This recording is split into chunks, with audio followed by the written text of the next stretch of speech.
100 українських фахових журналів не депонують свої дані у Crossref, а це майже 15%. Що цікаво, що із категорії А тільки один журнал не депонує свої дані у Crossref, а із категорії Б якраз переважна більшість, близько 100. Чим погано те, що журнал не депонує свої дані у Crossref? Отже, в першу чергу це те, що стаття може некоректно індексуватися.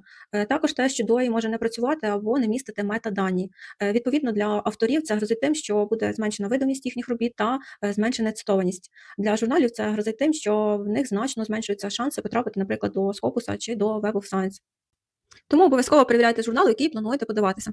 А зробити це найлегше через сервіс «Фах». Для цього знайдіть через пошук потрібний журнал. Якщо журнал депонує свої дані, ви побачите таку відмітку із активним посиланням. А якщо не депонує, іконка Crossref буде перекреслена. Сервіс «Фах» автоматично перевіряє кожен український журнал на предмет депонування даних у Crossref, тому наша інформація є перевірена, є надійна. І також запрошую вас підписатися на наші соцмережі, де ми завжди розказуємо щось цікаве та корисне про наукові публікації.